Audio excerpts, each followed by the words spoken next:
There we go. Okay, so I'm Sheila Squaro. I'm the Community Program Scientist with the Tampa Bay Estuary Program. For those of you who don't know me, I facilitate the Community Advisory Committee. So I'm the one who put this meeting together. Um, I also coordinate all of our volunteer events and help support our other comm staff. So I'm just going to go down the list. So Carly, you're up on my list. Hey, I am Carly Jones. I am the Science Communication Coordinator with TBEP. So all of the social media, the newsletter that you are all hopefully signed up for and getting every month, and website and anything else communications. Wow.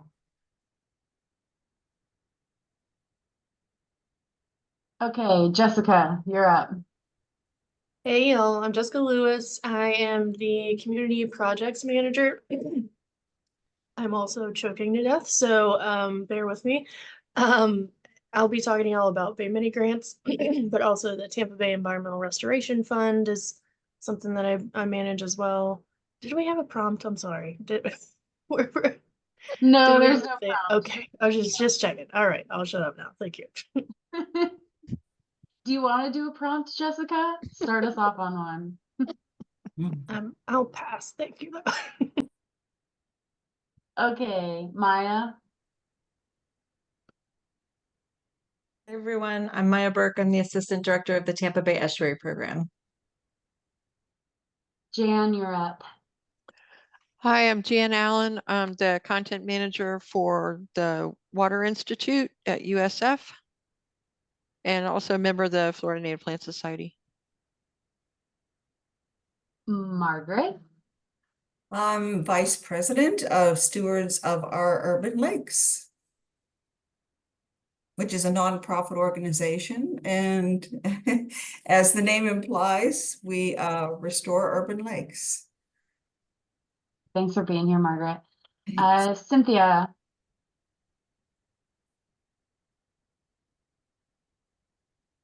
Can't hear you, Cynthia.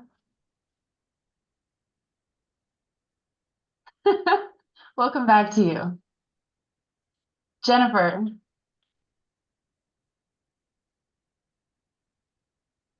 You're muted, Jennifer. Yep. All right. That's a little better. Jennifer Fowler, and I am the Mirror Lake champion in the Soul Urban Lakes or Steward of Urban Lakes program, and also just advocate for that overall. And Jim Packer was not on your list, I don't think, but he's in the middle or in the middle of my gallery, and he's he can say something as well, but Jim's here is also. And I see Mirror Lake in the background. Yes, you do. You see Mirror Lake in my background. Yes. All right, Jim, you want to go? Jim? Mute. Jim Packer, lake champion for Mirror Lake and volunteer with Soul. Welcome. Thanks for coming. Lenka? Hello, Lenka Kaneshka. I sit on the Manatee Awareness Subcommittee, and I'm a strategic planning and social science communicator with University of Florida. Cool. Nadine? Hello, everybody from Chautauqua Lake, New York. I am a volunteer with CAC and live in the Safety Harbor area. Dr. Porter? Namaste, everyone. Good evening. I'm Dr. Ronald Porter. I'm the Director of Service Learning at Ecker College. I also teach yoga at the Dr. Johnny Ruth Clark Center as well. And Nadine, saying hello to you. Chautauqua is a very beautiful place. Yeah. Sue, you're up next. Where are you, Sue? There you are. Hi, I'll agree with that. That's a beautiful place up in New York. I'm Sue Brandon. I'm a volunteer with the CAC committee. I've been on it for, I believe, over 20 years. And welcome to everybody. Thank you. Okay, people are jumping around for some reason on my list. So So I'm going to try not to forget anybody. Tanner. Hi, everyone. I'm Tanner Defoe. I'm a relatively new volunteer with the CAC. I'm a Sarasota native, and I relocated to the Bay Area to go to Stetson Law, and I currently work as a contract administrator with Eurofins Environment Testing, and we perform laboratory testing, environmental laboratory testing for a lot of state, local government entities, as well as private clients. So very involved with water quality monitoring, both drinking water and stormwater, and yeah, just happy to get involved. I think this is my second meeting. I came to one last fall in person and kind of fell off the radar. So I'm very happy to be back. We're happy to have you back. Thanks for taking the time to join. I thought I saw Marjorie on here, but I don't see her on my list. There is a phone number, if the phone number on there. Somebody calling in. Okay. And then Lisa, you want to introduce yourself?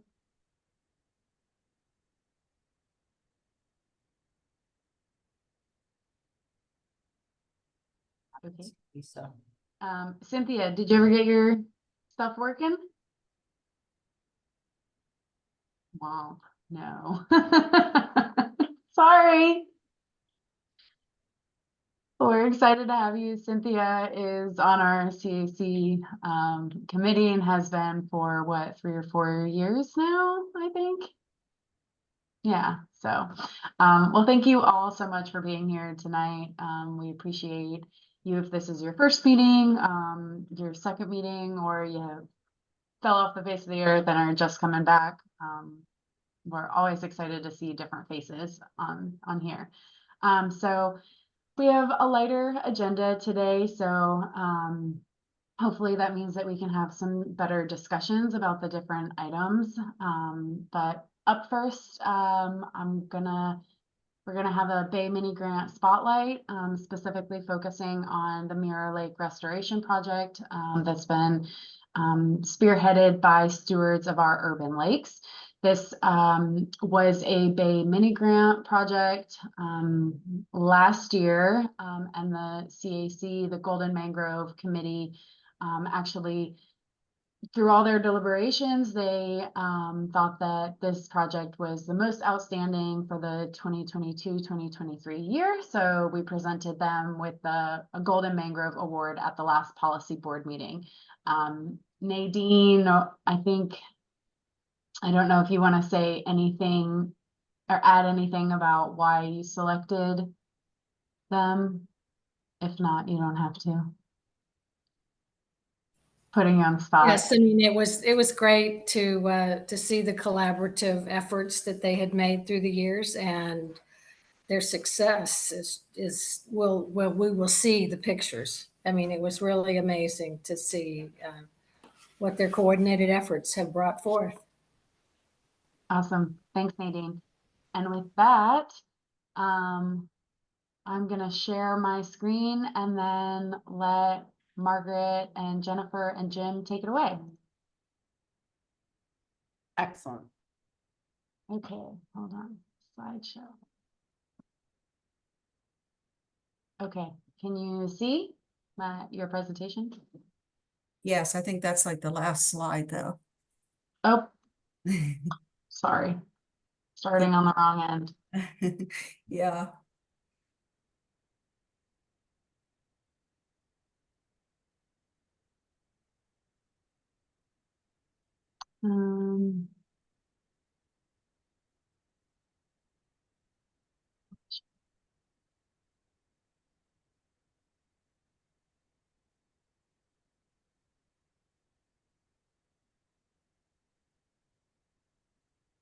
Okay, is that better? It is. Yes, okay. Well, I'm going to do the first few slides and then I'm going to let Jennifer and Jim chime in and do several of these slides. But as I told you, I'm Margaret Zach, Vice President of Stewards of Our Urban Lakes, or SOUL. I love that acronym. And Jennifer Fowler and Jim Packer are our lake champions who this wouldn't have been possible without these two very dedicated individuals. I mean, they're out there every day. So we'll get into that later on in the presentation. Okay, next slide. So SOL projects in 2024, our mission statement to improve water quality and restore the natural habitat of urban lakes, which there are many in St. Petersburg, apparently 80, according to Mike Perry, through the education and engagement of our communities. And that's the key. Everything that we do with the assistance of volunteers from our community. We don't have any paid workers. We're a 501c3, not-for-profit, and we grew from Friends of Crescent Lake. And I don't know if any of you are familiar with the old Friends of Crescent Lake, which started in 2007. We became a nonprofit organization. It's been about 2.5 years now. And you can see our lakes. And actually, Winston, Meadowlawn, Jungle, Eagle Crest, Crescent, Round, Mirror, and we've recently added Lake Pasadena. So we actually have 8 lakes that we're doing restoration work at.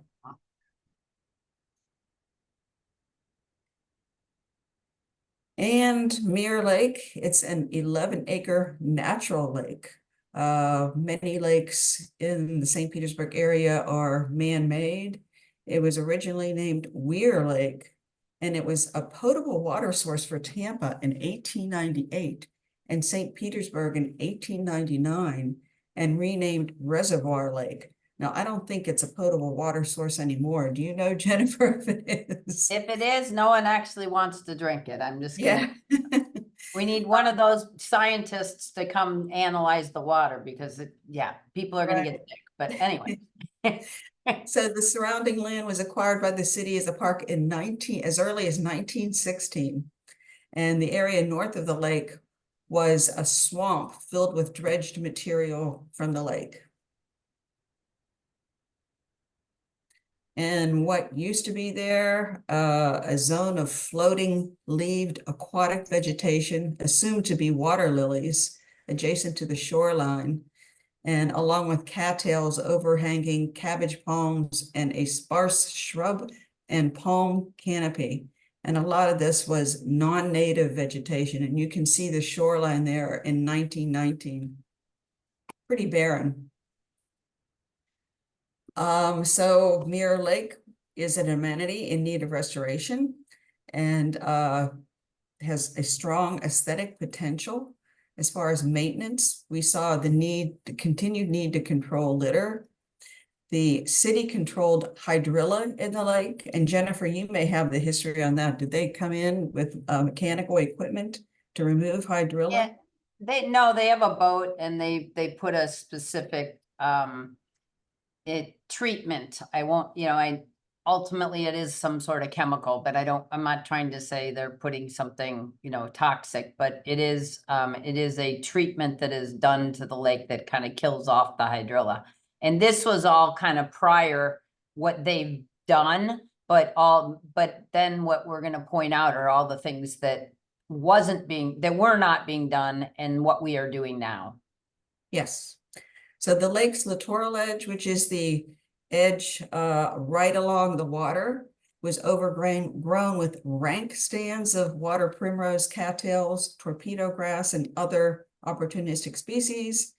Many native species have persisted, though, including spike rush, soft stem bulrush, pickerel weed, water lily, and others. So we did have some native species that existed along the shoreline.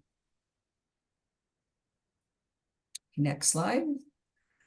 What we proposed as part of our mini grant proposal was to convert 1,903 square feet of lake shoreline dominated by these exotic and invasive plants to a natural native upland and wetland habitat. And you can see the yellow area there, which is the area that we've been working on now. And as we'll talk about later in the presentation, we hope to expand that and probably have expanded that a little bit. We have. Yeah, okay. Yes.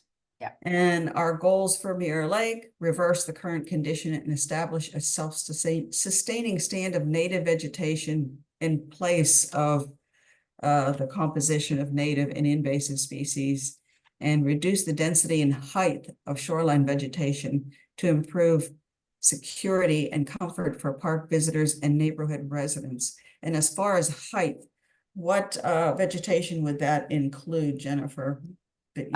Well, right now, I mean, even the cattails and the primrose, when they keep growing back, are 4, 5, 6 feet tall.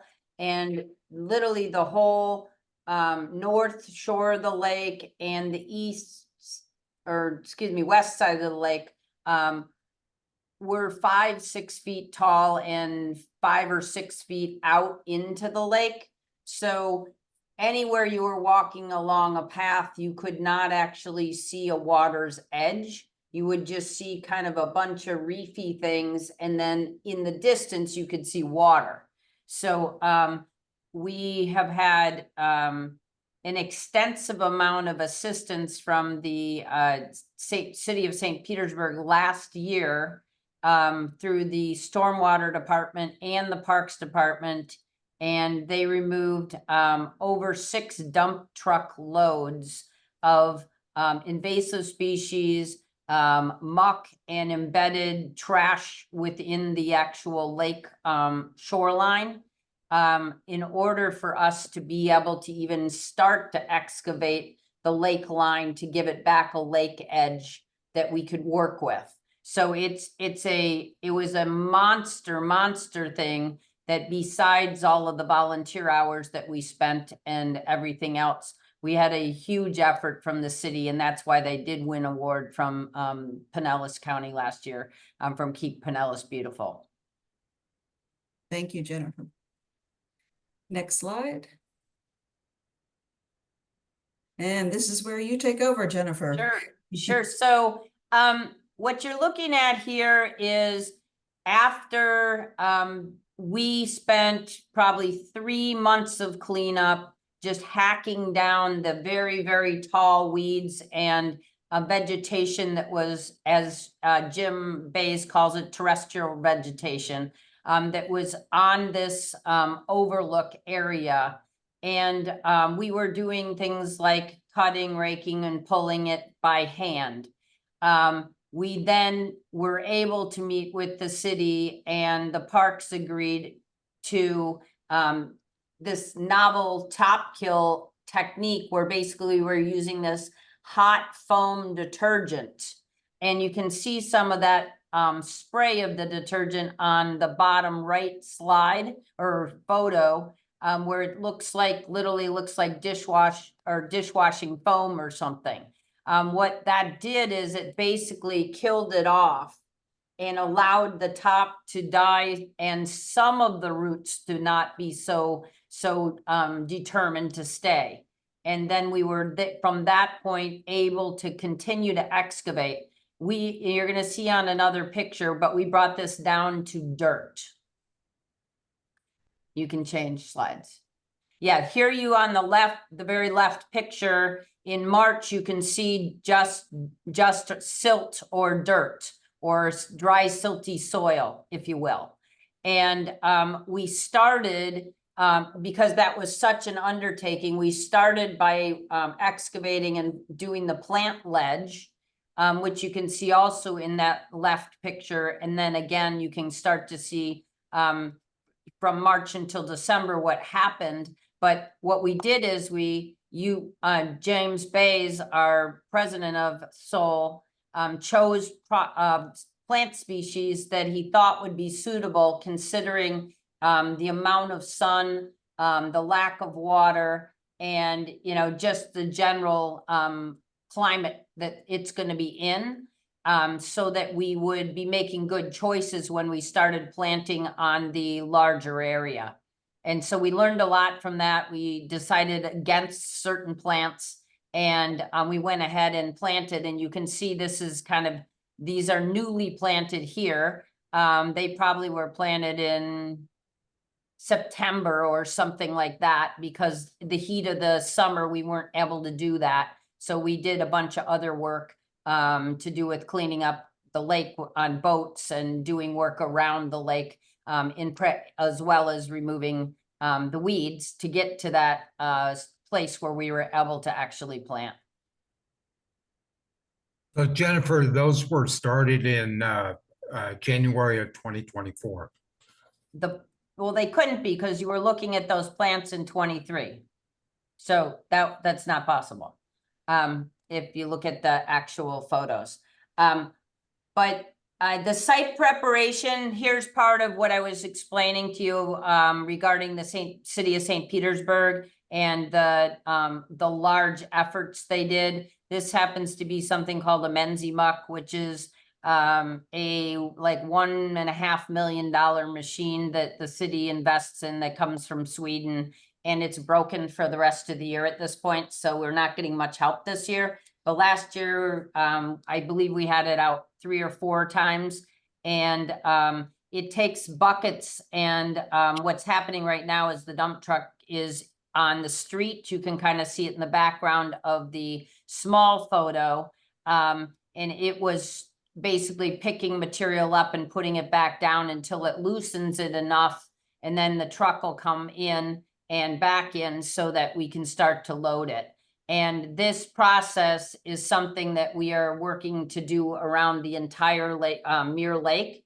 And it's because there's so much embedded trash in the lake that if we don't excavate it to get it out and get rid of the invasive species on the water line, we're not able to actually bring the lake back in any sort of environment that will allow for wildlife growth and, ducks and birds to have a natural habitat.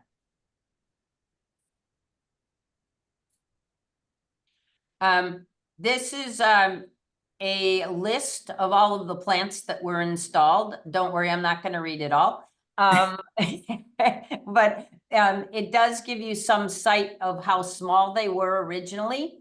If you can kind of look at some of the photos here. And we did get some city funding for these plants. And we also did get, we used quite a bit of the money from the Estuary Society to do good work. So,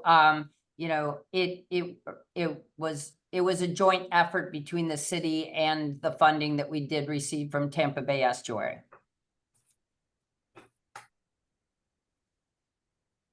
Again, we were guided by James Bays for the plants that were selected, and we did take a look at that from what we were doing on the ledge and then made good choices. If you see the bushy plants that are on the photo on the kind of the upland side of this photo, that is actually that area that had those tiny little poofs. That's the kind of growth we've had over the time we've been planting them. And the total area that we actually worked on last year was 4,300 square feet. So we took that area that was yellow, that was, on our slides we're looking at is like 2 inches long, and we went all the way down the North Shore. So we are, at this point, we're about 40 feet from completing the entire restoration of the shoreline. And this year, on top of everything that we did in the big push last year that won us the awards, we have installed another, was it like 700 plants this year, Jim? Yes.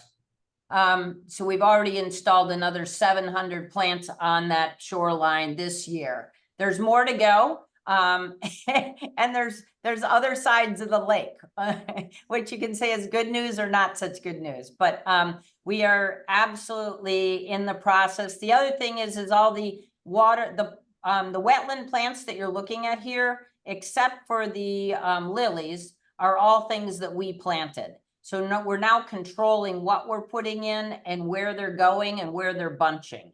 And that's really, really helping with access to the lake. And now you're getting kind of a view of the overlook of the pollinator garden of the area that we proudly accepted the award from the Golden Mangrove. There are a few sparse spots in this photo. I don't know what particular month this was, but since then, the city plants, we have filled that in. And so I encourage you and will encourage you throughout this presentation to come and spend some time at the lake. And if you did do that, you would see that it is now completely full the whole way through. And we have many, many different colored native wildflowers, etc. in here. Right now, it looks just pretty green. But this is a very, very big difference compared to what we started with.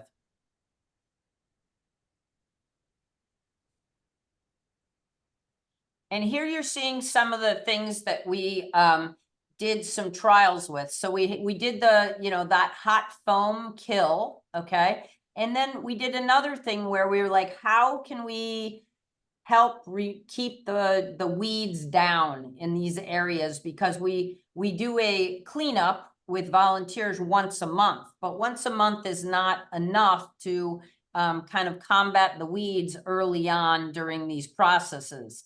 And so we actually decided we were going to try doing a weed barrier installation. So we did a weed barrier installation on the whole pollinator garden, as well as the pollinator garden kind of sits on the second picture. You can kind of see that there's a wall in the background, and then you see a bunch of mulch on the ground next to the shoreline.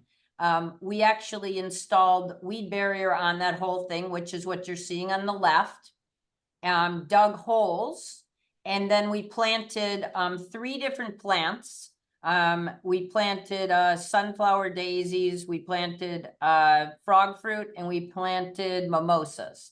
And we made a decision to only do 3 and make them be ground cover, so they were not going to be very tall. That was so that people walking by could actually see the lake line, and we could actually see the trash that's in the water, because this lake is prolific in the amount of trash that just keeps coming up. So in order to be able to get to that, to remove that from the lake, to continue to improve the water quality, we need to be able to access the actual water line. As well as having it be lower is allowing for kind of a surprise thing that happened, where we've had quite a few hatchlings, and we have what, like 14 ducks right now, Jim? I think we have 8. Yeah, 9, the 8 that we saw, and then 7 new ducklings. Yes, and then we the gallinules, they we've had probably 4 or 5 hatchling nests of that. And what I'll say about that is that they're now able to go from land to water just by strolling on in. And I think that's what is changing our being able to do this, because the last 2 years we never had any.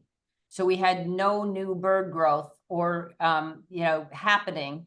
And so this year it is amazing, and our neighborhoods are noticing, and people are stopping, and it's a whole nother thing that's kind of happening around the lake. So it's pretty exciting from that standpoint.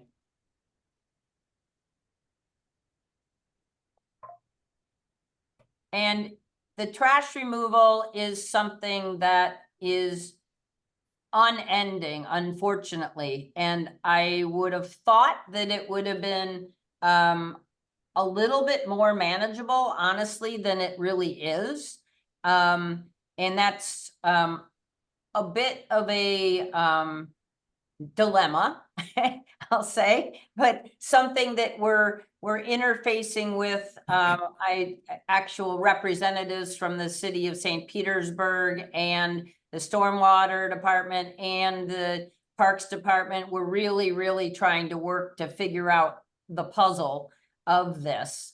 And part of it is that we happen to be in the middle of St. Petersburg city, and we are inundated with quite a few unhoused people that spend a good amount of time around the lake and are fed at our lake. So the maintenance trash collection, when I'm saying daily, weekly, and monthly, literally every time I walk around that lake each day, I think Jim does the same thing. We literally are picking up trash at least once or twice a day. We have been having weekly mini cleanups every single Saturday and doing deep dive cleanups, as well as trying to remove, in the bottom picture, you can see a bunch of what I'll call invasive species and weeds. So we've been doing that every weekend, and then we're doing the bigger cleanups monthly. So the trash amount from the volunteers last year, which does not include the weekly or in the daily, was 1,307 pounds. It was a bunch of trash. And that's what's coming out of that lake. It's amazing. The total invasive species was an incredible amount of 6,580 pounds. And that does not include those 6 dump truck loads that we had the city remove.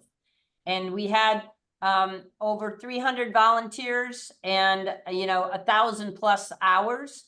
And what I'm going to say is those hours don't include all the hours that we've been spending kind of on the weekly and daily basis. So we're really putting a huge effort in, and it is being noticed.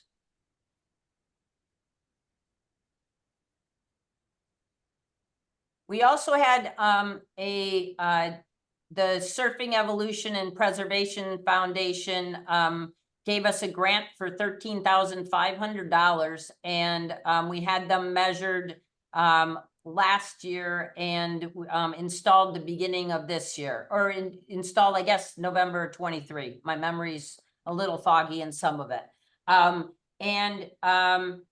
The local champions basically are cleaning, maintaining, removing debris, and reporting data after each rain. And in the picture on the left is actually Jim Packer and another one of my neighbors, Jan, and they tend to go and do this every day or every time after a rain. So you can imagine they've been quite busy this last couple weeks because it's been raining a lot, and it's mind-boggling the amount of trash that these things catch. So we are very grateful for this grant as well. Is this back to you or me? That's still you. Oh, okay. I'm good with that. So our volunteer participation, this was from last year, is such that it does fluctuate. We have not been able to crack the code on how to get the people that are there to keep coming back the next month and the next month and the next month, as well as I thought we would be able to. So I'm really making a bigger effort on that this year with, asking people to come again next month and to really thank them for what they did for, and not that we didn't before, but I'm making a major concentrated effort in that. It does dip in the summer just because it's hot, and then it tends to go back up in the fall. Also, we have, the people that are going north so they don't melt. So we have less of a pool to choose from, if you will. But we've been, working on removing of the trash of the lake, of around the neighborhood. We've actually also been, through the city, we've been installing signage on the storm drains that say that this is a storm drain that ends up into the bay. And so we've been doing that.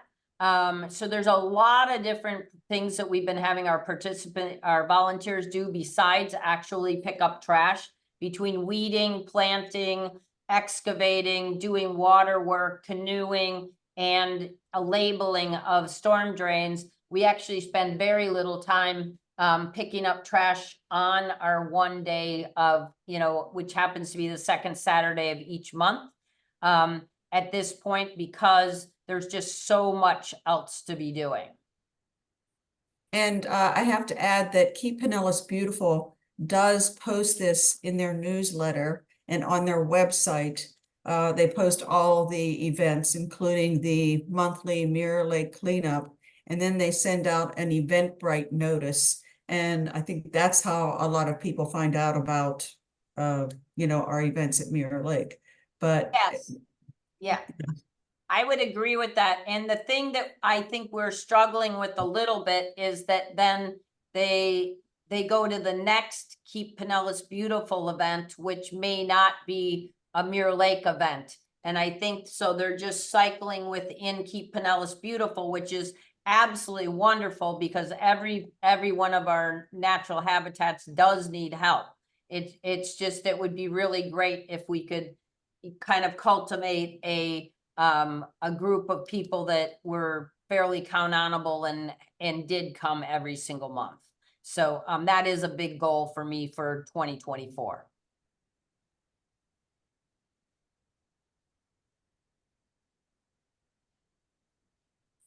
Challenges encountered and resolved.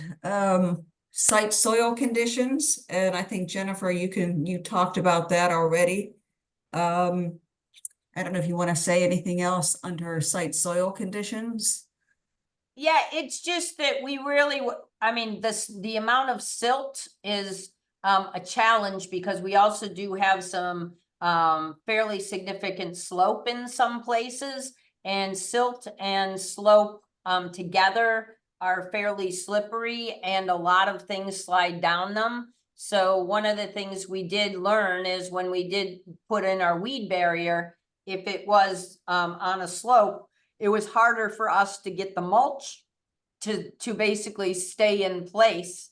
And so we're combating that by trying some other types of weed barrier that are have a lot more texture. So maybe that the mulch will catch that type of thing. So there are absolutely kind of things that we're continuing to fine tune. Including things like the amount of irrigation water that the city is giving us. And we're working on getting that a little bit more happening more often, so that we are able to, get our plants to get to maturity, so that they're able to really handle that heavy heat in the summers. And the second item there is the weed barrier cost. So the installation of the weed barrier was a significant cost that was a departure from the original TBEP proposal. Yep. But the positive effect is definitely beneficial for the overall project throughout the year. And of course, as Jennifer said, the weed barrier will be completely covered by native plants and will be removed incrementally.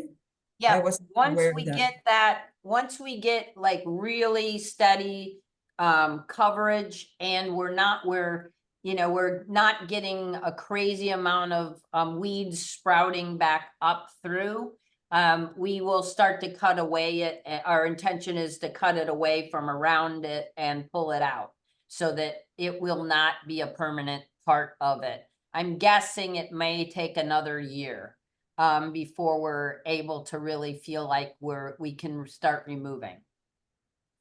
And we now have the city that's going to provide, was it coriated weed barrier? Warrior mat, but they have not actually done it yet. I think the city is very occupied with Straub Park and with Williams Park and with some other parks. So we're not getting some of the attention we were last year.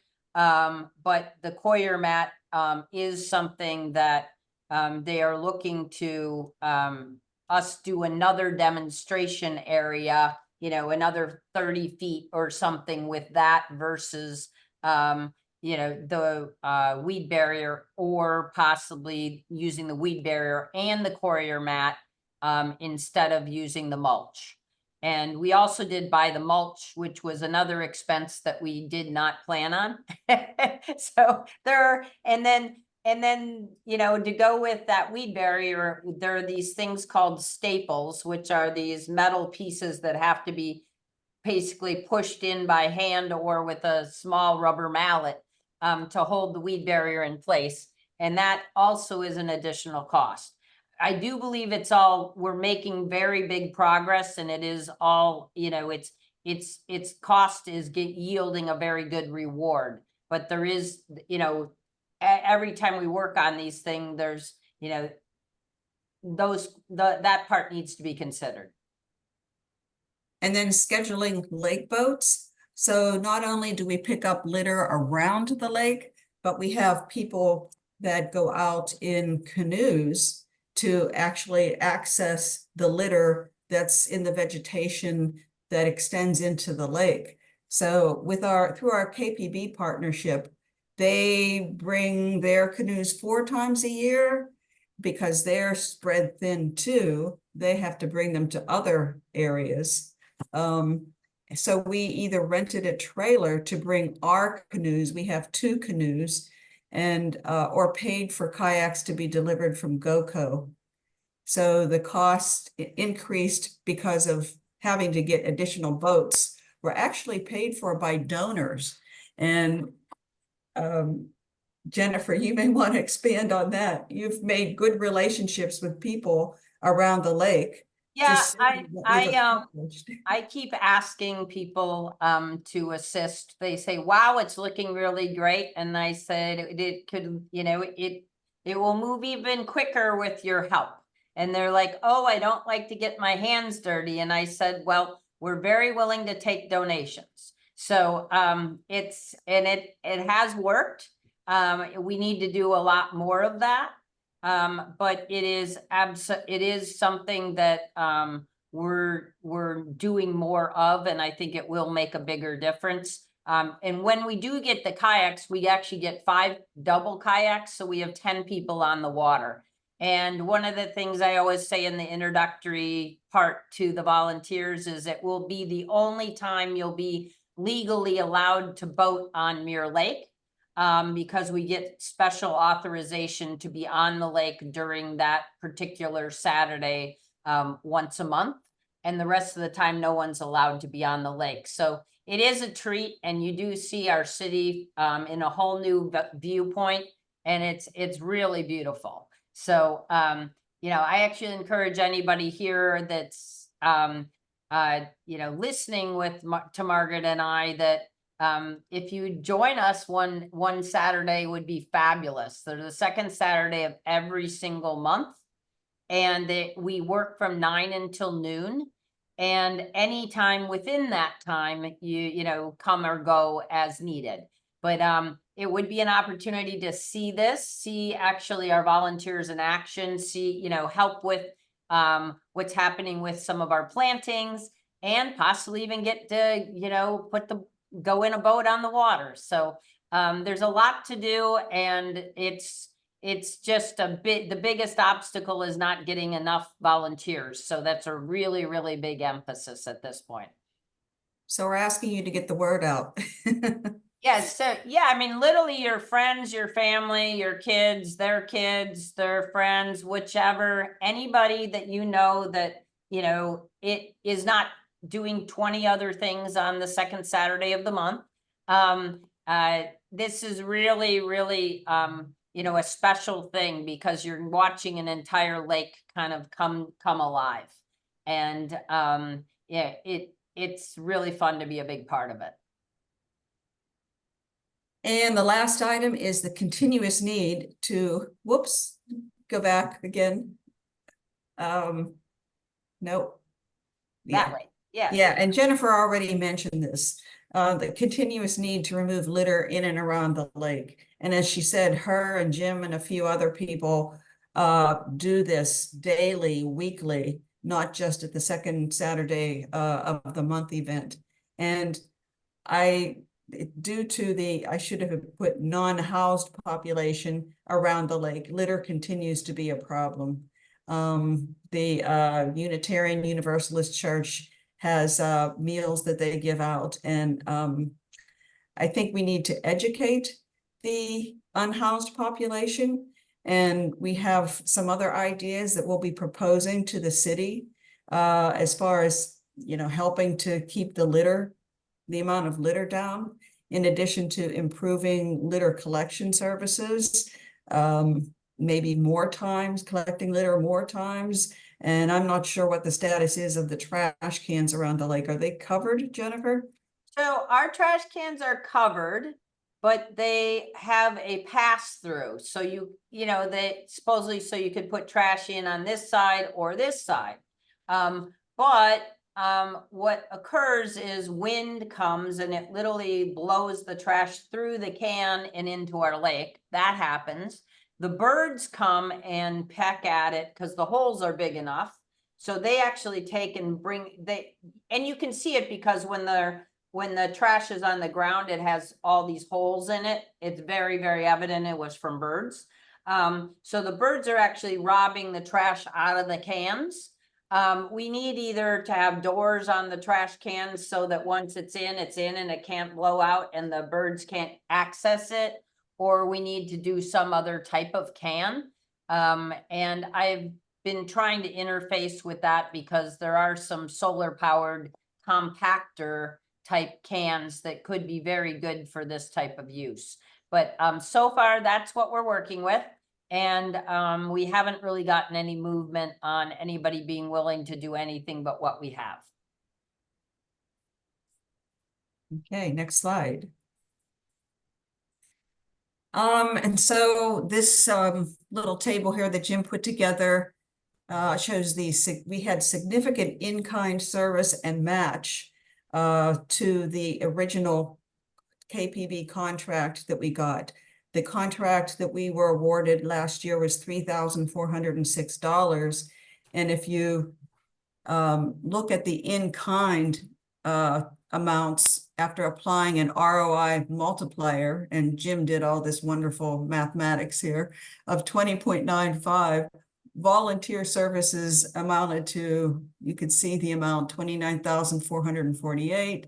St. Petersburg Stormwater Operations, Surfing's Evolution and Preservation Foundation, $13,300. That was a grant. Yep, that was their water goats. Okay, and Keep Pinellas Beautiful, $6,000. And then Stewards of Our Urban Lakes volunteers, that amounted to about $13,000. So the grand total for in-kind service and match is $71,348, which is significant.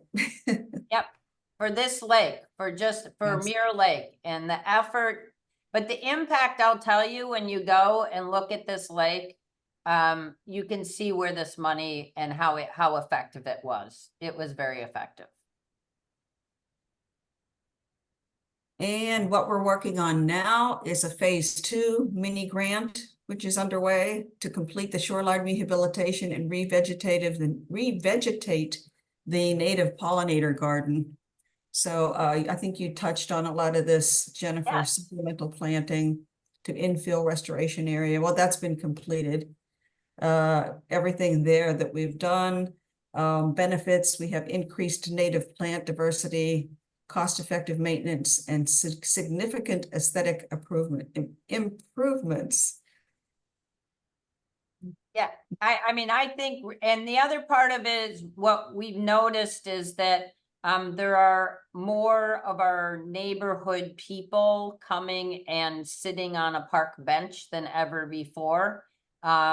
You know, 1 year ago, I would say that pretty much the only people that ever sat at a bench were the unhoused. And now I would say at least once a day, I see someone sitting on a bench. And I see some of my neighbors walking along the path, and there are more people walking their dogs around the lake. So we are making progress, but it is, it's still going to be a big challenge until we, you know, we have a population of 25 or 30 unhoused people that basically call Mirror Lake their home. And that's a huge undertaking to add on to everything else we're doing with restoring the lake. That, you know, so and those were things I just was not calculating in how fast this process could go.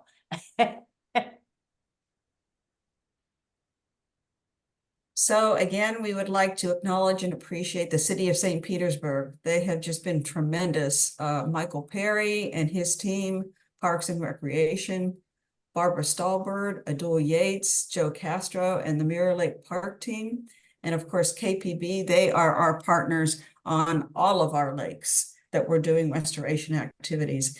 And as far as funding, the Tampa Bay Estuary Program, we can't thank you enough for the many grants that you have bestowed upon us. Surfing's Evolution and Preservation, they were responsible for the water goats. Yes. And then we had Armando Lopez, who is a neighbor. He lives in one of the condo units, the old high school. He actually lives in that building that was on the very old slide, which is the St. Petersburg High School that turned into the condominiums. So he lives in that building, which is kind of ironic if we think about that. Was the only building on the lake, pretty much. Right. And then the Slagle Foundation, they contributed, I think, about $1,000 to us as one of their charities of the year. GoCo Kayak Rental, and then of course nurseries, Sweet Bay, Florida Natives, and Amplex. And are they donating those plants, or do we? We're getting We pay for discounts. those. But we're getting discounts. They're better pricing than they would be if we were just a homeowner. Yeah, right now, Mike is picking up the tab on that. Oh, Mike Perry. So this year Mike Perry from Stormwater has put our plants into his budget. Which is spectacular. Yeah, so because he sees such a huge shift, and although, you know, so we're getting that help, but we're not getting the excavation help, which we got last year. So it's you know, it's a constant teeter-totter. Next slide. And Jennifer, you wanted to do a rah-rah. Well, I just wanted to, you know, I already basically encouraged any and all of you, if you know, get a chance, it would be fabulous to have you. I mean, or you can just contact me or, you know, or Margaret and see if we can meet you at the lake so we can show you some of this wonderful stuff. But it'd be even greater if you came and spent some time with us, maybe one Saturday, one of the second Saturdays, and could see some of this. And these are just some of the action shots of this is the tall grass. Okay. So this is the stuff that's, you know, these people are 5 feet tall and this is 6 feet tall. So all of this is being removed, the weeding, you know, our volunteers. We actually for a while had a banner that was up on both sides of the lake encouraging volunteerism, but they got vandalized. And so we are in the process of getting those repaired before they can go back up. But yeah, and it's a very inspiring thing that is making a difference in this neighborhood and in St. Petersburg. So thank you, Tampa Bay Estuary Program and the nominating team with the CAC who bestowed the Golden Mangrove Award on Mirror Lake. We really appreciate your ongoing support and appreciation for what we've done, and would like to open the floor for any questions. Well, thank you all so much. It's truly impressive to see how you guys turned this kind of small Bay Mini grant budget into this very large project. So very well done. Incredible. Questions, comments for Margaret? I have a comment. And it's actually going to make your day. I thought this was an awesome presentation. Jennifer, and Zach, we actually need to talk because I can solve your volunteer program very easily. I'm the Oh. director of the Reflective Service Learning Program at Eckerd College, which means just in one class, which is our Marine Science Junior Seminar, we have 70 students coming into the fall who need volunteer hours. That's on top of 18 other reflective service learning courses that we teach. So we're having a reflective service learning fair on September 11th. Okay. If you could send me your email address or put that in the chat box, I can send you an invitation. But irregardless of that, we should meet sometime in July or early August to talk about this as an opportunity. And so I can get you in contact with our marine science professors, Shannon Gowans and Amy Schweda, because they'd be very interested in this as well. Oh my God, you guys are miracles. That's amazing. I just put mine into the chat. I'm going to send that right now. I love you. Can I just say I love you? Ronald Porter, you made my world. One of my favorite mantras is keep it simple and get to the point.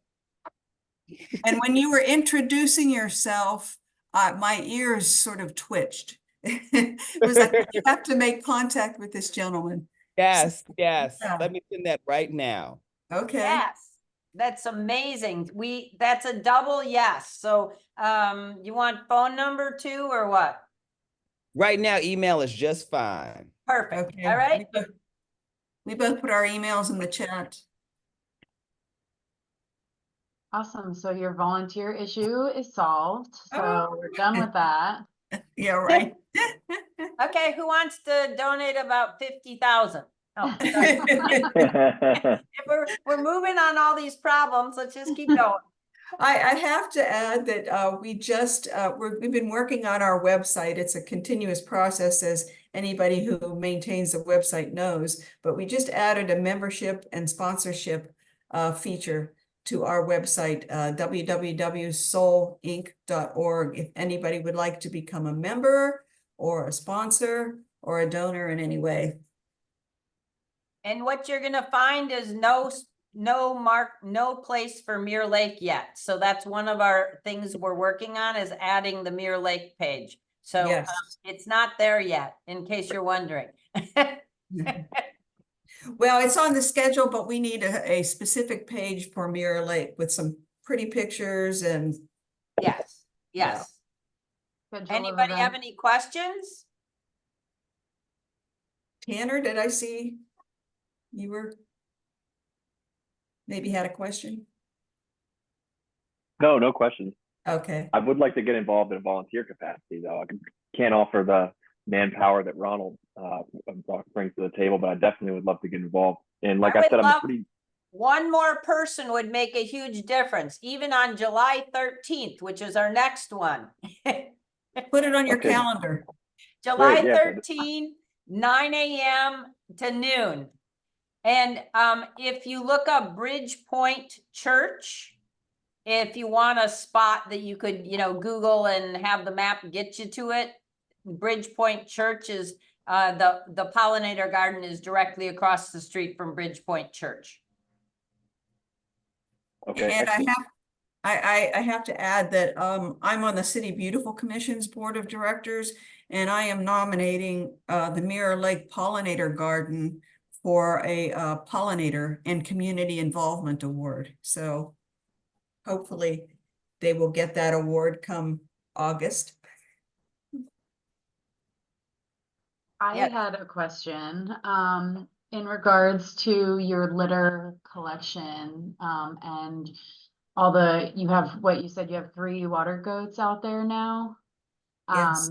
So do you take any data or do any sort of characterizing with the litter that you remove from that?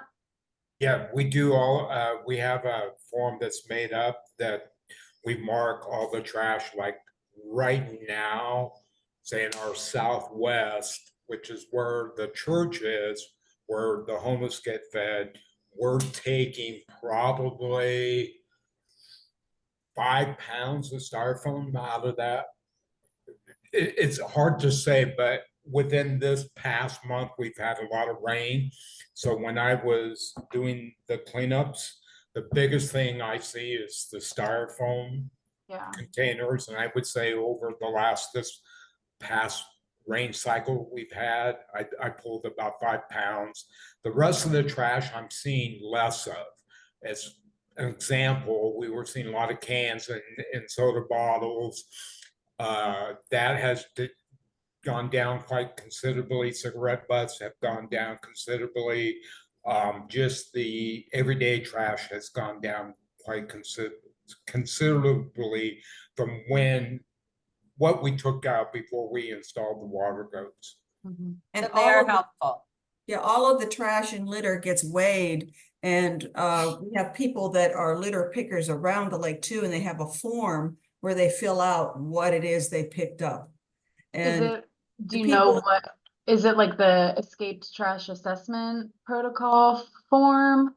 I believe it is. It's a really detailed form. So what I'm gonna tell you though is about when we started this almost 2 years ago, we did that for each so we'd have 2 people go out to do trash, and one, all they did is wrote everything down, and the other one put it in the bag. And I don't know exactly the why or where, but probably 6 months in, we stopped doing that with every group. And we did more of a kind of overview of it. And the only place we're doing more of the, 3 plastic straws, 1 plastic bottle, 5 cans, 1, brown glass, 1 this, 1 that, is in the actual water goat area currently. I'm not saying we couldn't go back to that. The one thing I would love, if anyone has any ideas, is that there's just, the trash is so inundated with so many microorganisms that we haven't been sorting it from recycling and trash. And so we're just putting it all as trash. And I feel badly each and every time we do that. But I don't know what the right protocol would be. And frankly, I know that the city of St. Petersburg doesn't do a ton of actual recycling. There's also that issue. Yeah, I know at our events, we don't typically recycle anything. It all just goes to the trash just because it's so gross. Dirty. I will Yeah. say back on the ETAP thing, we just completed a project that we worked with partners all in 3 different counties around the Tampa Bay watershed, where we had water goats, litter getters, and like 3 different trash collection devices that were installed. And so we have a lot of the tools already developed so that you can implement like an escaped trash assessment protocol, kind of data collection process. And that way you'd be able to have we'd all be collecting data, trash data in the same way. So that kind of makes a stronger case for us. We can make a stronger case for moving some litter abatement policies forward. And then you can also say, hey, this litter getter, having this installed has helped to reduce these certain types of materials or something like that. So I'd love to talk to you about it, how you can implement some of these tools and and how to work with you guys on that. Well, let's communicate about that, Sheila. Okay. Absolutely. I mean, I would love something like that because, I mean, we don't even know, I don't know what a litter getter is, but I'm assuming it's something we could use that we're not doing now.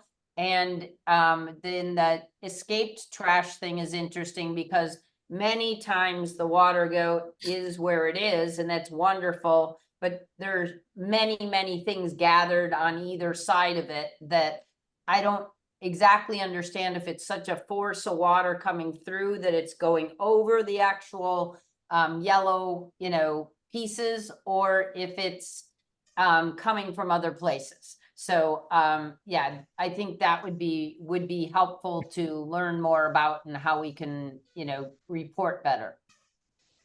So basically, for the water goats, we're using the ocean trash data form. Okay.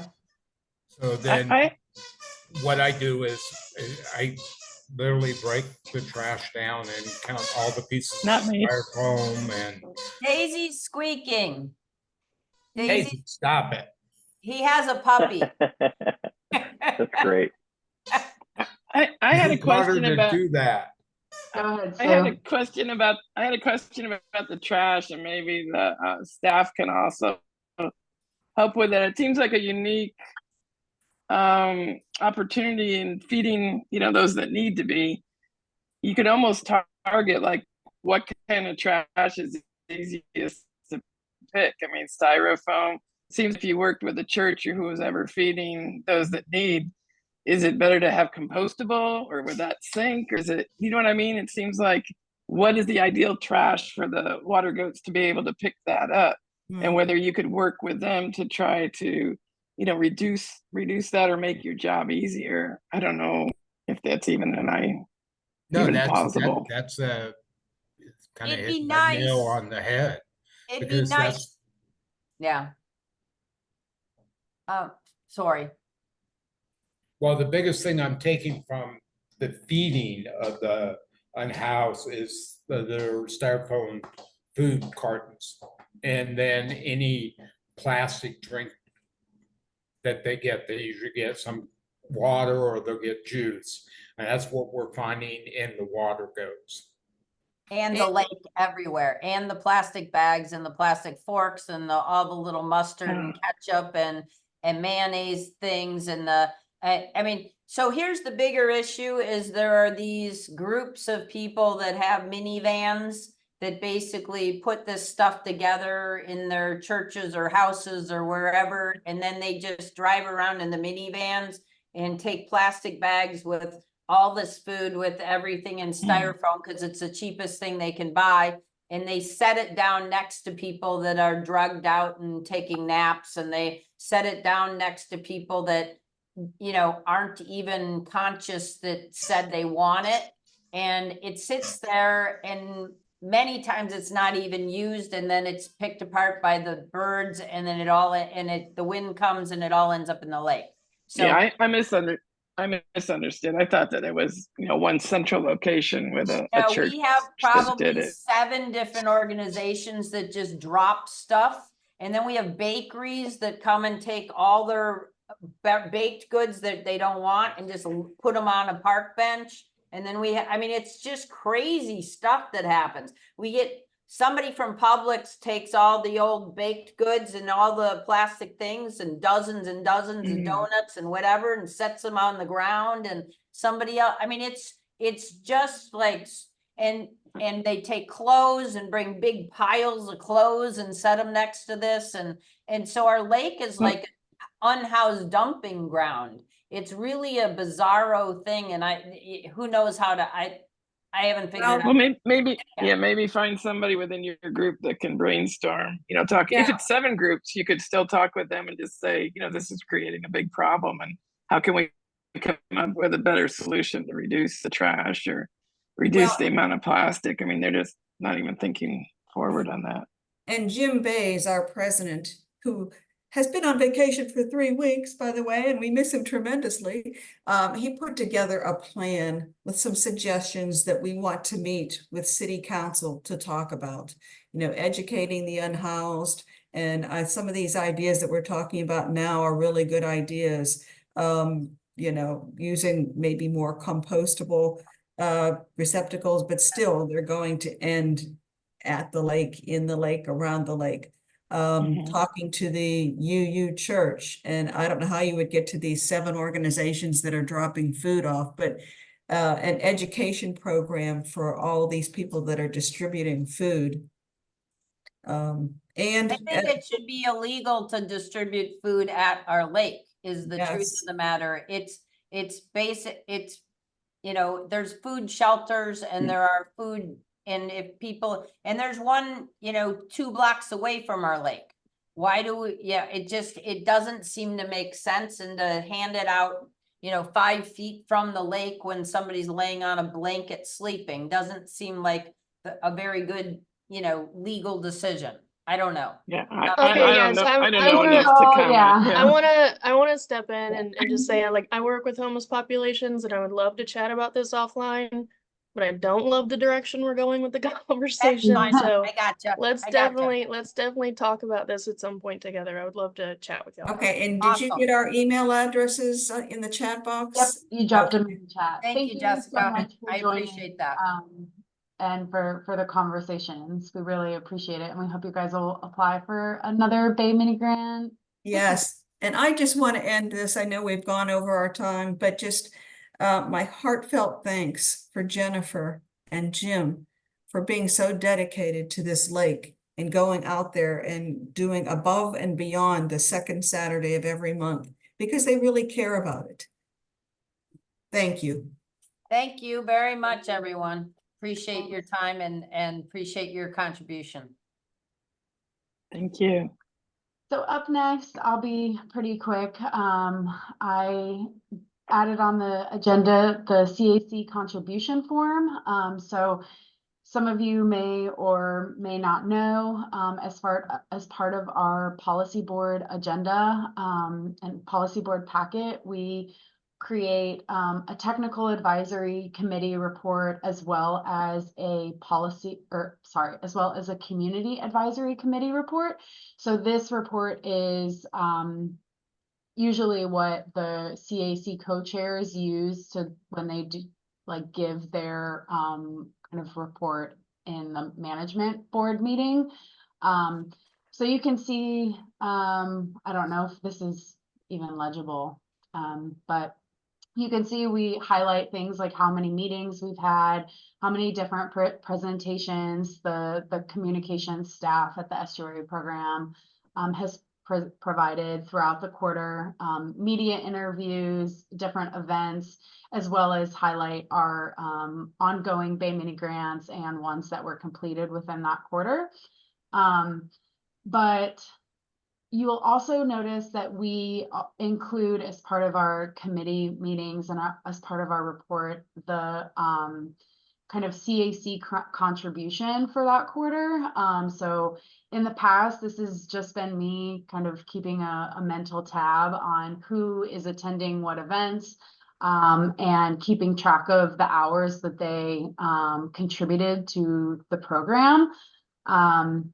And so to be better at tracking and reporting our metrics, I have developed a new form, and I'm hoping that I can kind of rely on you all more to input your own contribution so that I have a better idea of exactly how many hours you're spending reviewing Bay Mini Grant applications, as well as attending our different meetings and our Give a Day events.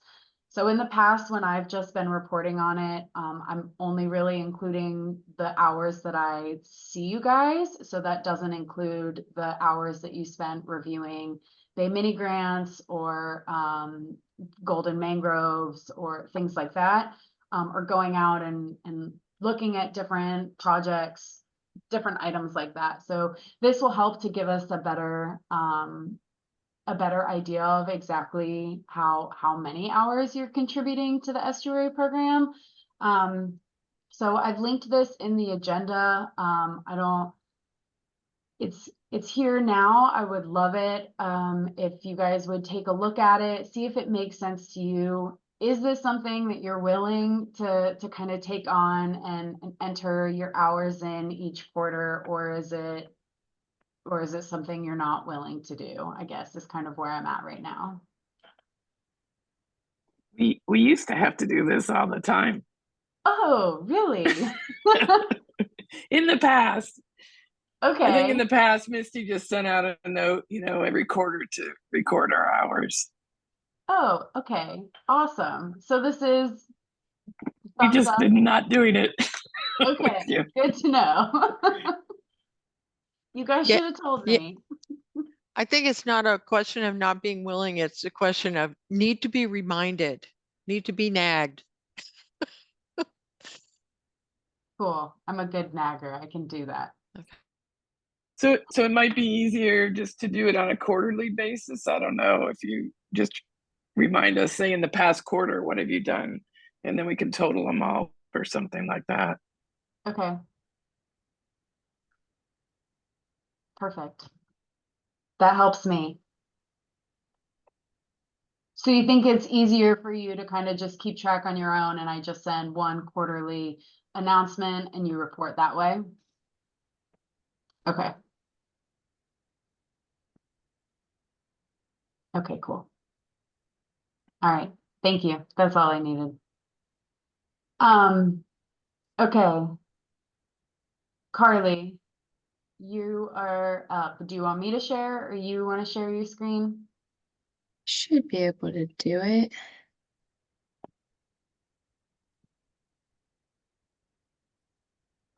You seeing it? Yes. Perfect. All right, so I am going to let y'all know about the communications plan that we have been working on for several months now. And this communications plan will be for 2024 to 2029. If you don't know, our communications team, 3 of us are on today, so you already heard us introduce ourselves in the beginning.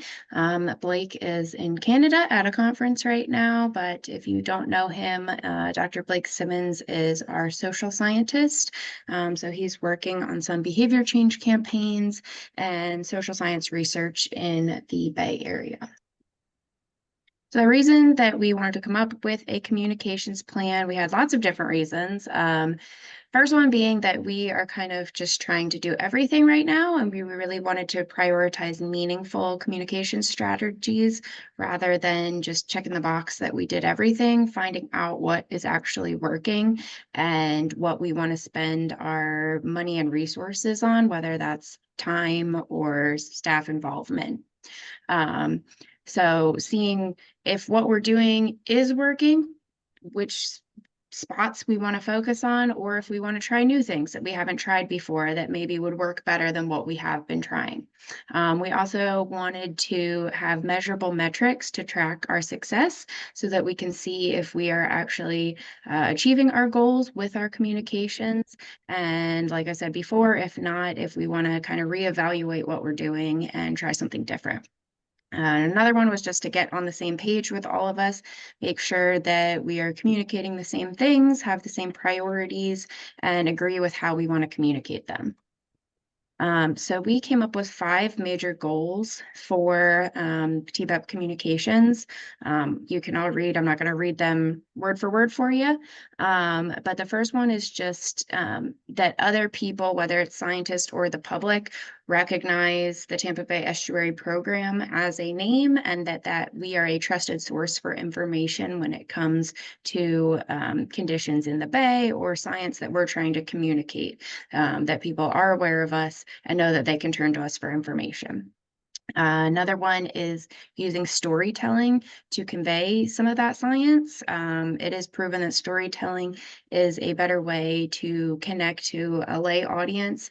Obviously, not everyone that we're trying to communicate to is going to have a science background or understand the same level of science that our staff might understand.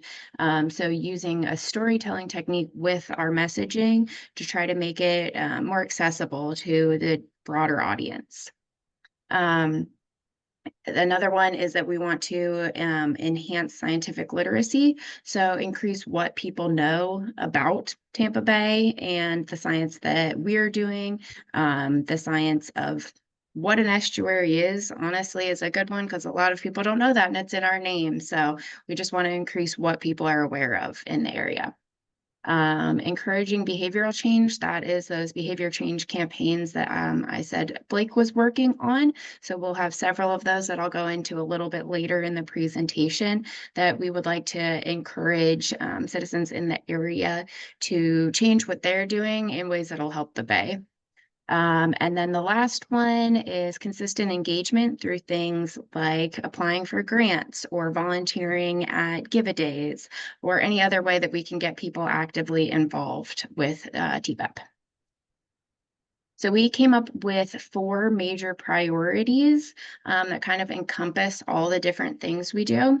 So like I said, scientific literacy is going to be what people actually know about the Bay and what science we're doing. So that'll be things like creating products that can communicate some of our report cards and the research that our scientists are doing, as well as some of our give-a-day events that are trying to teach people about some topic. Outreaching and engagement will be kind of things where we're interfacing with the public for various reasons, whether it's to let them know about what we do, who we are, or to kind of encourage them to participate in some kind of event. Support training and capacity building is going to be things like grants, requests for proposal when we're looking for people to apply for something specific that we're looking for. And then again, those behavior change campaigns that I'll go into a little more later. So we came up with a list of different activities that we currently do that we need to communicate about. And for each of those, we went through the description of the activity, why we do it, who it's for, when we do it, and how we do it. And I'm not going to go into each different one because that will take the rest of the meeting. The link is in the agenda. If you want to go through that on your own, that is totally fine. Those will all be in there. We also came out with a list of assets that we have for outreach, which is the things that we provide information on. So like our website, our social media, we have Facebook and Instagram. We do LinkedIn. I hope most of you are getting emails, so you should have seen some of those. We obviously have a YouTube, some of the digital ads, direct mail, and Qualtrics. That's going to be some of our behavior change campaigns, how Blake is going to be measuring the success of those campaigns. And then we came up with a new idea, which is the ambassador program, which I'm going to pause for a second, let Jessica give you just like a really brief overview of what that will be.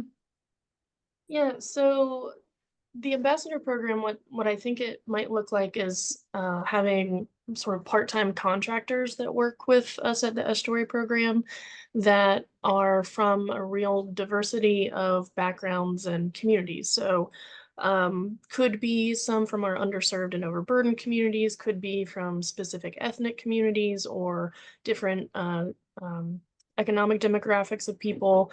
So just really meeting people where they are. So instead of saying, hey, you should come to us at the Estuary program and do stuff with us, and we'll maybe give you grant money or we'll educate you on whatever it is, have someone who's like a trusted communicator from that community who can be this liaison. It would be ideally someone who is seen as a trusted communicator, who people look up to, who also has an interest in environmental issues, but doesn't have to be an expert, but can be sort of given basic training, if you will, and take this information to their communities and also share back with us information about what their various communities are concerned about, what the barriers are, what the issues are, so that we can work together a little bit more seamlessly.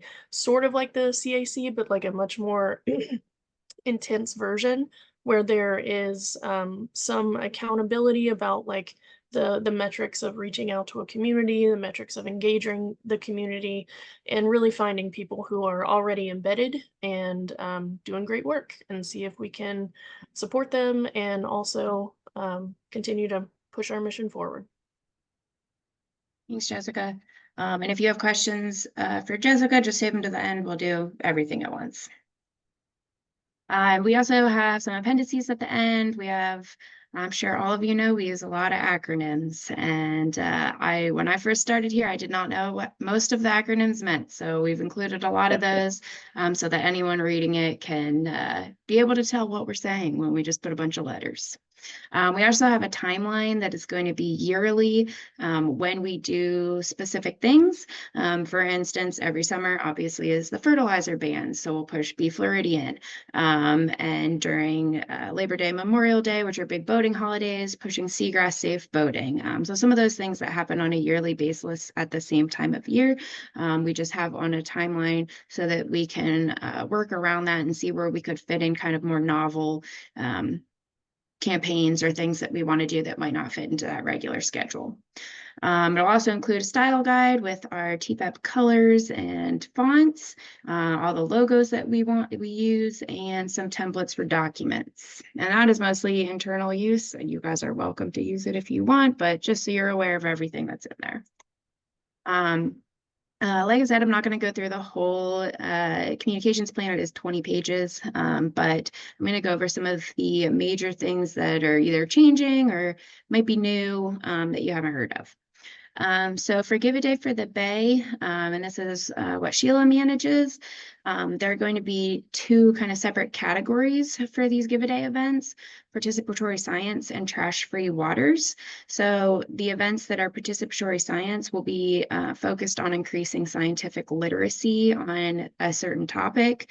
And each one would be geared to a different topic, whether it's, I don't know what Sheila's planning, but whether it's seagrass safety and it's a seagrass event, something like that. And then the other events will be trash-free waters, which will use that EPA escaped trash assessment protocol that Sheila mentioned earlier. Another one will be creating distillations of our scientific products. So we are aware that some of our science products that we come out with are a little bit hard to understand for the general public. So we want to work on creating visual representations of the science we're doing that are more easily understood, easily accessible for people. This one is just an example. It is not final, so just take it with a grain of salt, but a lot of confusion and all the different colors in this first one and what all of that means. So trying to make it a little more simple with just up arrows, down arrows, and just red and green, something that we can explain a little bit easier. And trying to do that with all of our different science so that we're not just doing the science for ourselves and other scientists to look at, but that we can actually get it out to a broad audience. We are no longer tabling just for the sake of tabling, so not going to just set up tables at events with brochures and not really engage with people. Instead, prioritizing meaningful engagements, which doesn't mean we can't have a table at events, but having that meaningful engagement with people when we're there rather than just being there to hand something out. So speaking to people one-on-one, trying to find out what interests them in participating with something that TPEP does, how we can reach them in their community, and hopefully they leave with some new information. A lot of this will be probably smaller kind of speaking engagements rather than those huge events, but we'll this is a new one, so we're gonna kind of play by ear, see how it works. But I know we've talked a little bit about the ambassador program helping with those other tabling events where we could train people with our message, send them out to the tabling events that we don't have the capacity to go to. There are only 9 of us in the estuary program, so we can only go to so many events. But if we have some more people in the community that can go to those events in their community that maybe they were already going to be at, and they're able to spread our message, that would be a great use for that ambassador program. For behavior change, there will be 3 core campaigns every year. Pipe Up, which is for replacing sewer. It's sewer and septic. I don't know exactly what it is, but someone else can clarify that. So that one will be a yearly campaign, as well as Be Floridian and Seagrass Safe, which I already mentioned. So those are the summer and then the boating holidays. And then there will be also seasonal and rotational campaigns. So Scoop the Poop, which is encouraging people to pick up dog poop to prevent that excess waste from getting into the bay. The Hooked Birds, which is the Sunshine Skyway pelican surveys that we're doing right now. And then that will leave room for other ones that may come up as needed. For social media, instead of just, posting everything all the time, focusing on reels rather than static photos, which is usually more viewed on Instagram. They just get better engagement, more people see them, so it's a little bit better place to spend our time.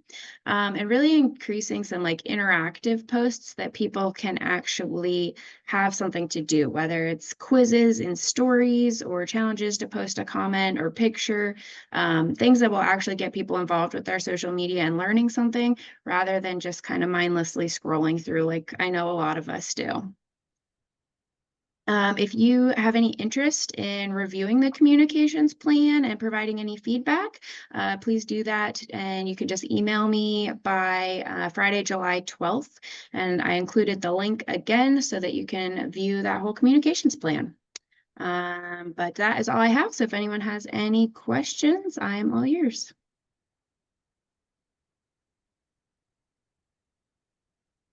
Thanks, Carly.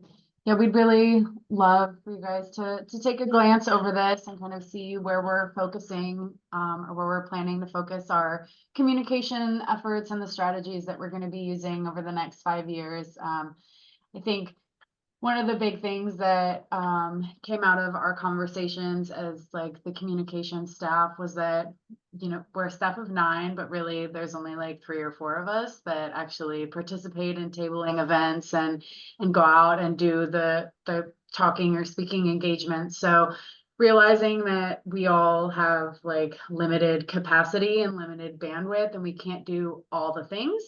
So over the next 5 years, we're really trying to focus on prioritizing a couple things, see if they work. If they don't work, okay, then we'll scratch them and move on to something else. But we're at least kind of putting our eggs in a couple baskets and really gonna try and really make some impact or move the needle forward, right? That's it, right? Jan?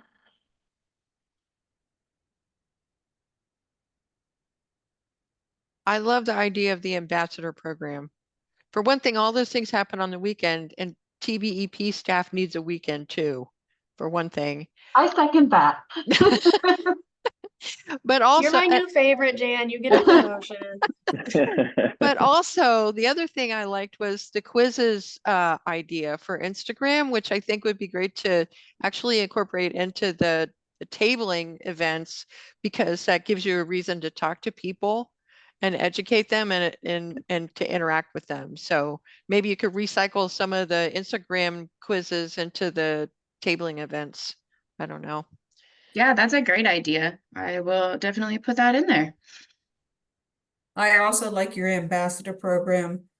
We at Soul have 6 members on our board of directors, and we are not only board members, but we're the doers. And we have to go out to all the tabling events, and we are the man/woman power. And I like your idea of training people with our message to actually go to these events for us or with us.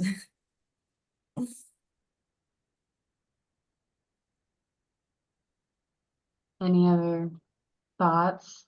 This is a big deal, guys. Like, we put a lot of work into this. Marjorie? You're muted, or maybe your audio isn't connected?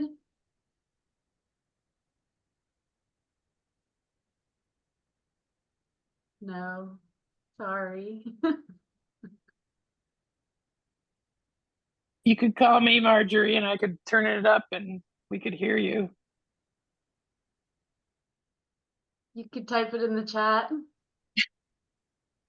Oh, she's gonna call soon. While she's doing that, eventually I'll be asking y'all if y'all have ideas for good people for the ambassador program. So be thinking about that now.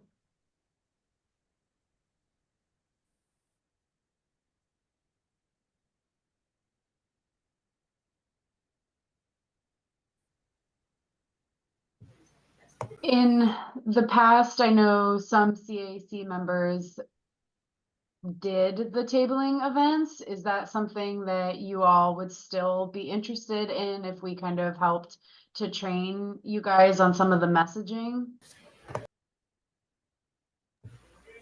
Did you say CAC? Yes. Yes, yeah, well, that's, we did that and we enjoyed it. And, if it was something specific, we usually got a little bit of direction on where to go. Okay. Ask for volunteers. We have so many new members, they may not have been familiar with it, but I think they would like to participate. Would you participate, Nadine? Yes. Okay, awesome. If we had like little kind of kits that we could give you to take to an event that was kind of more of an engaging activity, would that be useful for you? Well, absolutely. It's like doing the big science event that we would have outside of the offices there, that we always wanted to have something to grab the crowd. So, yes. Okay. Okay, cool. That's good to know. Thank you.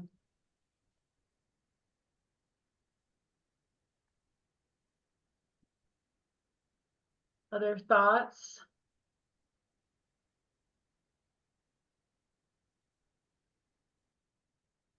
Doesn't KPB have an ambassador program now?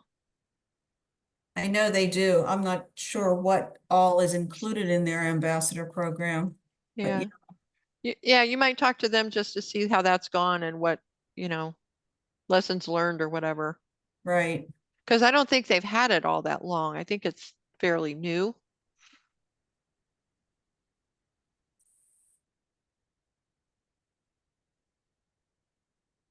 Maya, did you want to add anything additional? Oh, go ahead, Sue. I just talked to Marjorie and she's going to call you later, Sheila. Okay.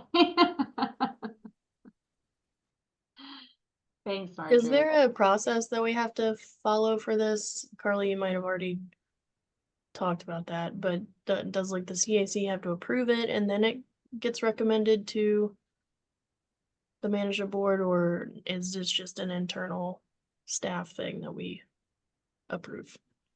I'm gonna defer to Maya on that one. So I am not sure. You're talking about the communications plan? Yeah. No, it's something that we'll probably present to the boards, but it doesn't need to be approved officially by them. We'll just make it a publication of the program. Okay, thank you. So if you have the capacity, go ahead. Well, I want to respond to some of the stuff in the comments, but I'll let you finish on this topic. So if you have capacity and interest, we would love to have some of your input on the communications plan and our strategy and just some of your input. So please take that time to review and July 12th. Either emailing comments to you, Carly? Okay. Will you drop your email in the chat, please? Thank you. Okay. Lisa, I want to thank you for coming and listening to our Community Advisory Committee meeting. A lot of the comments that you're making, particularly around development proposals, is an activity that's specifically identified in our interlocal agreement as being prohibited for any member of our committee to speak out on behalf of the estuary program.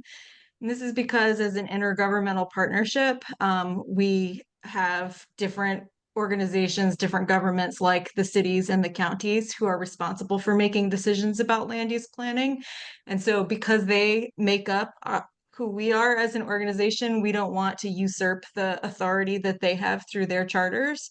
And so typically, the Community Advisory Committee doesn't weigh in on any kind of land use planning decision, development approvals, those sort of things. Instead, we focus on ways that we can, at the community advisory level, focus on ways that we can inform the community about our work, engage the community to make sure that they're actively participating in the work of the estuary program.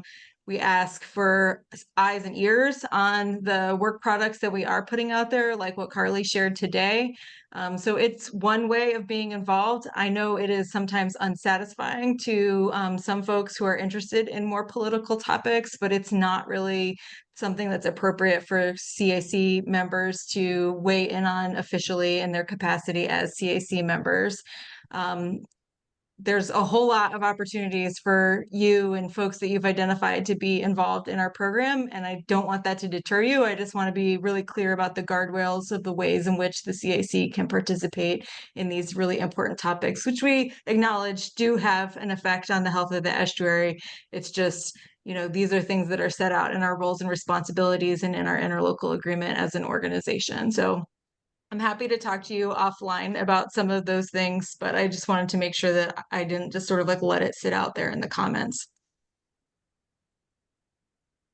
Thanks, Maya, for the clarity. All right, Jessica, you're up. It's time. Okay. Time. My favorite thing, we're gonna do a survey if it works, because I didn't test it before this, but we're gonna try. So if you're on a computer, please click that link. You can do it on your phone too if you're on a phone. Let me know. You need to enable responses. Let me enable responses. All right. I'm also going to share my screen with you. But go ahead and answer that if you have it up.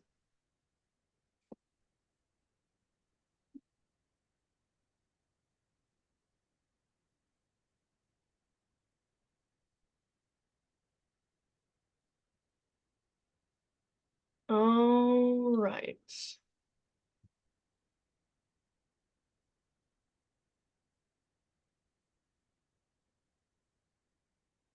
I'm gonna give you 30 more seconds to answer that one. Maybe we don't need 30 more seconds for this one. Is anyone not able to get in? Anyone having issues accessing the link? Perfect. See, I don't need to try things out in advance. The technology always cooperates, right? Nadine didn't get it. Okay. Having issues, I think. And Marjorie is waving, so I think she's also saying she's having issues. So y'all should be able to click the link.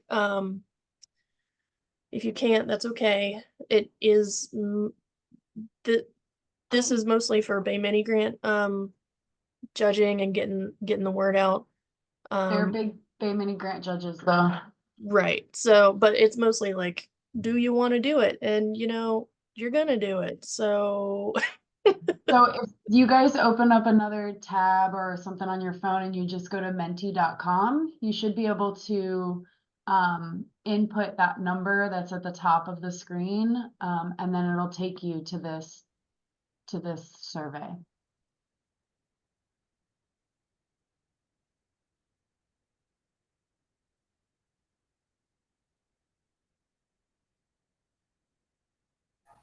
I don't have it. Sorry. it's okay. If you're clicking the link, what happens? I don't have a link. In the Which- chat, in the Zoom chat? Yeah, I haven't. Under Maya? Is the chat under Maya? No. Nope. I think it's probably at the bottom of your screen, and there's a thing that says like mute video, chat, participants, something like that. Okay, is the link the www.menti.com? Yes, All right. it is. Yep. Now I see it. But,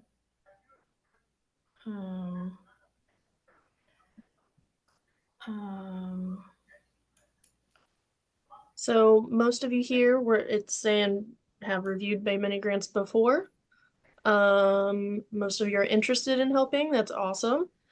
And many of you know what the commitment is already. So that's great. Some of these questions are not going to be super applicable to you, but I am going to save them because I do want to share some of your responses, especially I believe it's the next one. So the question is, I'm interested in reviewing Bay Mini grant applications because It's not what work- is it that inspired you to participate in the past as a judge? If you have not done that before, what do you think might be interesting? What's a good reason to? So just throw in anything from one word to a sentence, and we'll just spend a few seconds here to let you do that.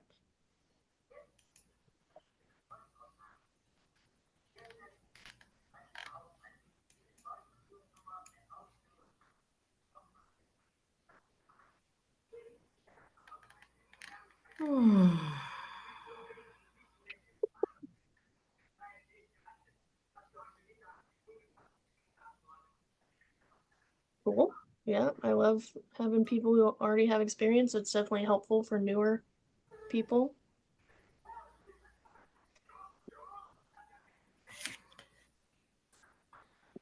Yeah, I agree. Even for stuff that doesn't get funded, like just knowing what people are interested in and what they're already working on in our region is really helpful too.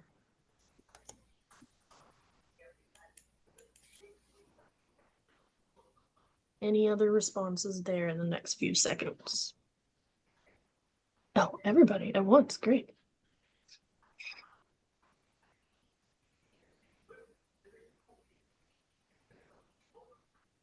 Cool. Anyone still typing? Want to give another second?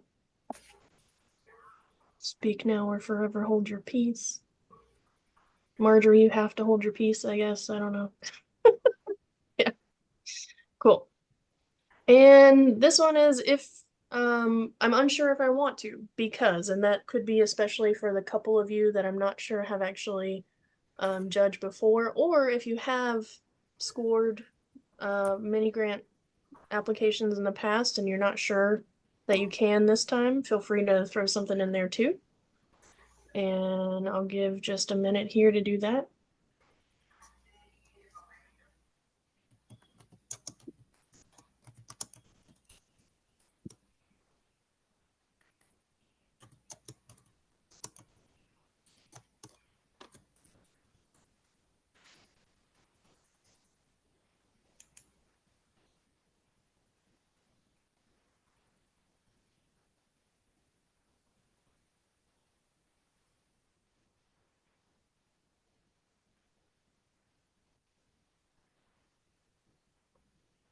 I sent out a reminder to Bay Mini Grant people about their quarterly reports that are due, and I included a Bon Jovi "We're Halfway There" meme, and now it's so stuck in my head. I really regret doing that.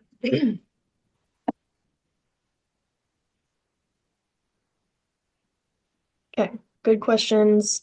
If any of these are your specific question and you want answers to it, feel free to hit me up because we're not actually going to collect your information on this survey. All right, we'll go to the next slide.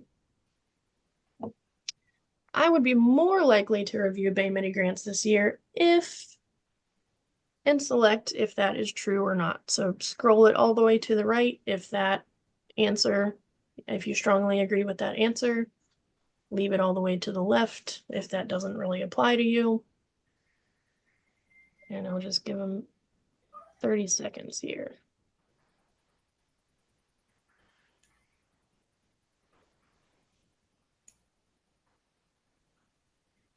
And you can do multiple.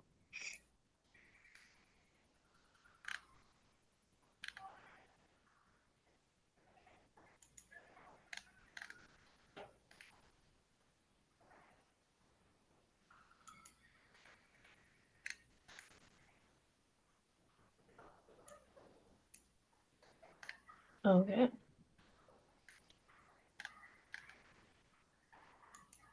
Another second there.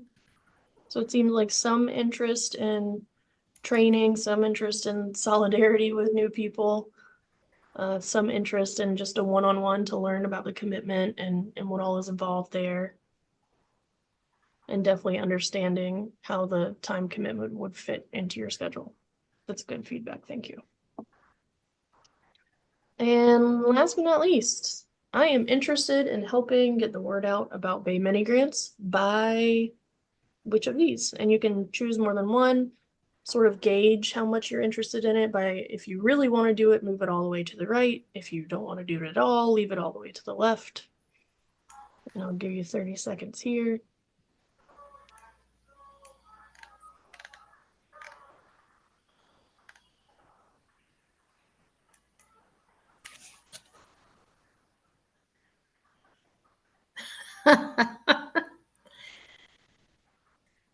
Nobody wants. Nobody wants to make phone calls. Yeah. I am the only one, apparently.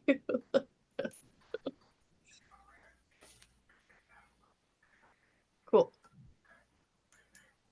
And I believe that's my last one. Yeah. Okay. So that's good feedback. That's helpful to know. Carly, do you want to share the thing that you put together? Just like tell people what you put in it, the social media folder. Yeah.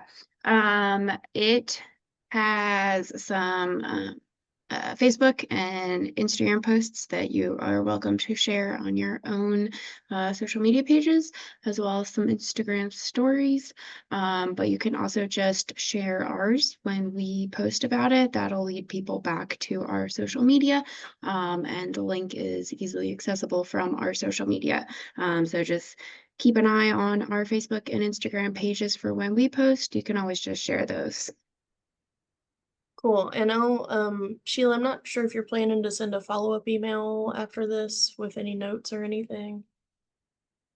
You are, yeah. I'll give you the link for that too, so that y'all can have, each of you can have those graphics to share on your Facebook or Instagram, or if any of you are TikTokers, you never know. You never know. So we expanded the application period this year. It's almost twice as long as usual, and that's in an effort to try to get the word out to more people. So your help with that would be super, super helpful.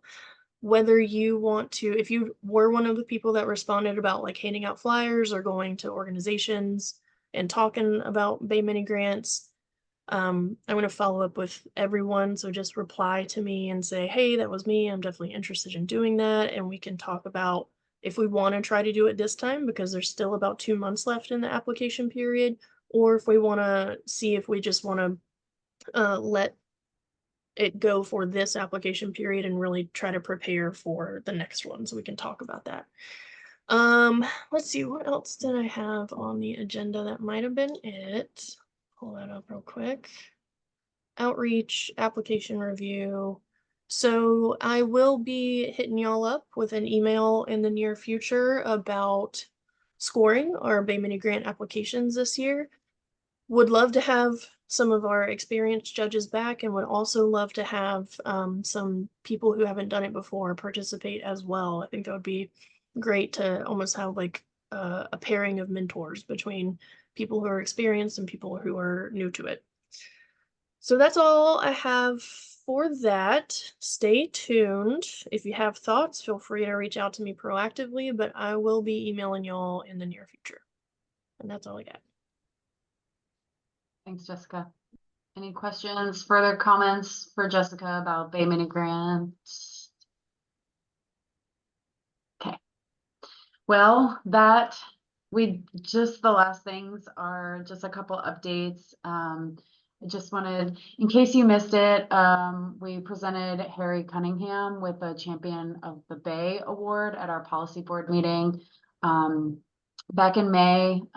He's been helping out with the program for a long time. He's sat on the CAC, was co-chair of the CAC, and helps me a lot with the Give a Day. So just wanted to, in case you missed it, keep you guys updated. So we were pretty excited about that. I also wanted to just bring to your attention that we are doing a couple bioluminescence paddles in Old Tampa Bay to raise awareness about some of the issues affecting Old Tampa Bay and get people kind of familiar with the pyridinium blooms up there that create these bioluminescence, and hopefully they leave there knowing that the bioluminescence is not good for the bay. So if you're interested in participating in something like that, I know last year I had I think one event, and it sold out very quickly. So, and some of the folks on our management conference wanted to participate, but didn't sign up early enough. So kind of giving you guys the VIP treatment here, letting everybody know that this is happening. So if you want to register, let me know.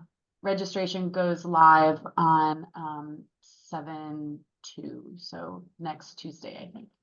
So that's all I have. Does anybody else have anything they'd like to add for the good of the group?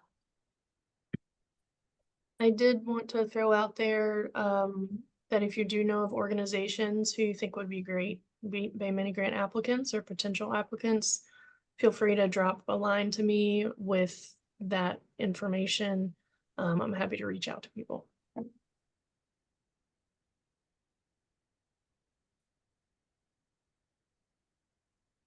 Cool. Well, thank you all so much. Appreciate your time and the conversation. And we'll send a follow-up just with all the links and all the things. So thanks, everybody. Have a great night. Great. Thanks, everyone. You too. Everybody, happy summer. Happy Thanks. Yeah, Bye-bye. happy summer.